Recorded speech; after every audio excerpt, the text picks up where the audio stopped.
સુરેન્દ્રનગર જિલ્લાના જે બજાણા પોલીસ સ્ટેશનના અલગ અલગ ગામડાઓ છે અને જે ગામડાઓમાં વધારે અસામાજિક તત્વો જે રહે છે આના ઉપર કાર્યવાહીના ભાગરૂપે પોલીસ અને પીજીવીસીએલની ટીમ જે છે એ સાથે રહીને અને કોઓર્ડિનેશન કરીને અને કાલે જે 3 ગામોના અંદર જે વીજ ચેકિંગ અને જે અસામાજિક જે તત્વો છે આના ઉપર કાર્યવાહી કરવામાં આવેલ છે. કાલની જે કાર્યવાહી હતી અમે બજાણા પોલીસ સ્ટેશનના ગેડિયા ગામ, ખેરવા ગામ અને જેજડી ગામ એ જે 3 ગામ હતા આ 3 ગામ પર અમે લોકો કાર્યવાહી કરી છે. 3 ગામમાં લગભગ 80ના આસપાસ લોકો જેને ઉપર પ્રોહિબિશનના ગુસ્સી-ટોકના અલગ અલગ જે ગુનાઓ હતા આ લોકોના ઘરે વીજળીની ચેકિંગ કરી છે અને લગભગ તમામ જેટલા ઘર હતા આ ઘરે વીજળીની ચોરી અમે લોકોને મળી છે અને આને અલાવા ટોટલ 692 यानी 700 ના આસપાસ જે ઘર છે એ ઘર અમે લોકો ચેક કર્યા છે. બજાણા પોલીસ સ્ટેશનમાં જે ગુસ્સી ટોકનો જે ગુનો દાખલ છે આના જે મેન આરોપી છે એ તમામ આરોપીઓના ઘરે ગેડિયા ગામમાં પોલીસ દ્વારા અને પીજીવીસીએલની ટીમ સાથે રહીને અને ચેકિંગ કરવામાં આવી છે. કાલે જે ટોટલ પીજીવીસીએલ દ્વારા જે દંડ આપવામાં આવેલ છે આ દંડની જે ટોટલ રકમ છે આ 1,32,80,000ના જે દંડના નોટિસ તમામ લોકોને આપ્યા છે. અને આને અલાવા ટોટલ ગેરકાયદેસર મીટર લગભગ 42ના આસપાસ જે મીટર છે એ પણ પીજીવીસીએલ દ્વારા ઉતારીને અને આને કબજા કરવામાં આવેલ છે. કાલના જે ગુસ્સી ટોકના જે આરોપી હતા એ વસીમ ખાન બિસ્મિલ ખાન, હજરત ખાન ઉર્ફે હન્નુ, જસવંત ઉર્ફે જસ્સો,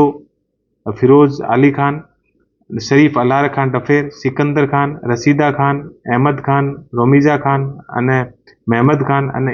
ઇમરાન ઉર્ફે ચમચી એ ગુસ્સી ટોકના આરોપી હતા. આ ઉપર વિશેષ ધ્યાન પોલીસ દ્વારા આપવામાં આવેલ હતો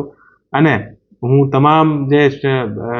સુરેન્દ્રનગરની પોલીસ છે આને હું બધાઈ આપું છું અને પીજીવીસીએલની ટીમને પણ આપું છું.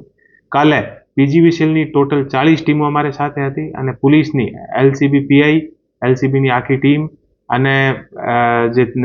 તમામ એએસપી સુરેન્દ્રનગર, એએસપી જે પ્રોબેશનર આવેલા છે એ આને અલાવા પ્રોબેશનર ડીવાયએસપી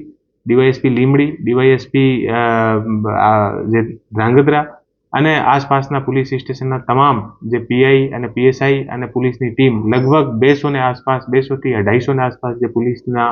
કર્મચારીઓ પણ આ સાથે જોડાયા હતા અને એક સરસ કાર્યવાહી પોલીસ અને પીજીવીસીએલની ટીમ દ્વારા સંયુક્ત રૂપથી કરવામાં આવી છે.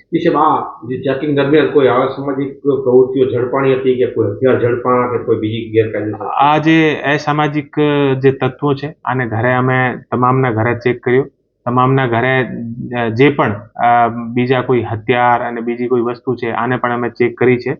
અત્યાર સુધી અમને કોઈ વસ્તુ મળવામાં આવેલ નથી અને આને સાથે બીજા જે ગેરકાયદેસર જે વ્હીકલ હોય કોઈને બગેર નંબર વ્હીકલ એ પણ પોલીસ દ્વારા અલગ અલગ જગ્યાથી કબજા કરવામાં આવેલ છે અને વેપન અને બીજા બધા કોઈ ધારિયા હથિયાર એ તમામ પણ પોલીસ દ્વારા ચેક કરવામાં આવે. હજી આવા જે અસામાજિક તત્વો છે એની પર હવે પછી કેવી પોલીસ કાર્યવાહી હાથ ધરશે? અત્યારે આ ઉપર પીજીવીસીએલની ટીમ સાથે મળીને કાર્યવાહી કરી છે. આને અલાવા પણ આ લોકો દ્વારા કોઈ ગેરકાયદેસર જે સરકારી ખરાબા ઉપર અને કોઈ પણ જગ્યાએ કબજા કરેલા છે અને આની તમામની આ જગ્યાની રિપોર્ટ લીધી છે. આ જે રિપોર્ટ છે એ સંબંધિત વિભાગ પાસે જશે અને સંબંધિત વિભાગ દ્વારા પોલીસ સાથે મળીને અને આગળની કાર્યવાહી આ લોકો ઉપર ગેરકાયદેસર મકાન યા કોઈ પણ વસ્તુ હશે તો આ ઉપર કાર્યવાહી કરવામાં આવશે.